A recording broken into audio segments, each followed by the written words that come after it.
अस्सलामु अलैकुम वरहमतुल्लाहि वबरकातुहू। इस्लाम में औलाद के हकूक़। अल्लाह ताला जल्ला शाअनहू का फरमान है, यूसीकुमुल्लाहु फ़ी औलादिकुम। अल्लाह ताला तुम्हें औलाद के बारे में हुक्म देता है। औलाद के हकूक़ इस्लाम में वालिदैन पर बहुत अहमियत रखते हैं और कुरान और सुन्नह में उनके कई हकूक़ बयान किए गए हैं।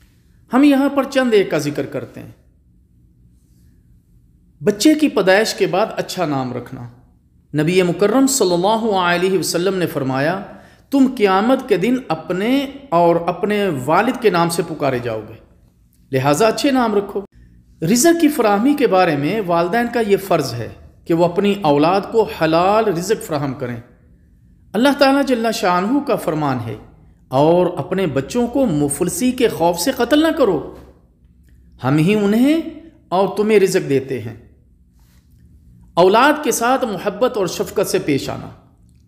औलाद के साथ मोहब्बत और शफ़क़त करना ज़रूरी है। नबी मुकर्रम सल्लल्लाहु अलैहि वसल्लम ने बच्चों से शफ़क़त की मिसालें पेश की। एक मौका पर आप अलैहिस्सलातु वस्सलाम ने फरमाया, जो छोटों पर रहम न करे और बड़ों की इज़्ज़त न करे वो हम में से नहीं। इसी तरह तालीम और तरबियत के बारे में वालिदैन पर लाजिम है कि वो बच्चों को दीनी और दुनियावी तालीम दें। नबी मुकर्रम सल्लल्लाहु अलैहि वसल्लम ने फरमाया, किसी बाप ने अपनी औलाद को अच्छे अखलाक से बेहतर तोहफा नहीं दिया। इसी तरह अपनी औलाद को दीनदार बनाएं। वालिदैन का अहम तरीन फ़र्ज़ है कि औलाद को तौहीद और इबादत की तालीम दें।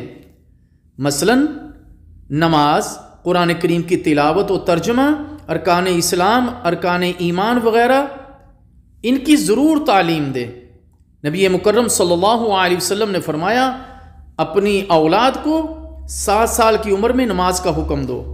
मेरे मोहतरम दोस्तों, इस मुख्तसर सी गुफ्तगू का खुलासा ये है, औलाद अल्लाह ताला की अमानत है और वालिदैन का फ़र्ज़ है कि वो उनके हकूक़ पूरे करें, उनकी दुनिया और आखिरत संवारने के लिए मेहनत करें।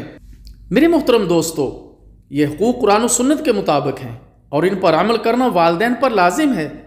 हम अल्लाह ताला से दुआ करते हैं कि अल्लाह ताला हम सबको अमल सालिहा की तौफीक अता फरमाए।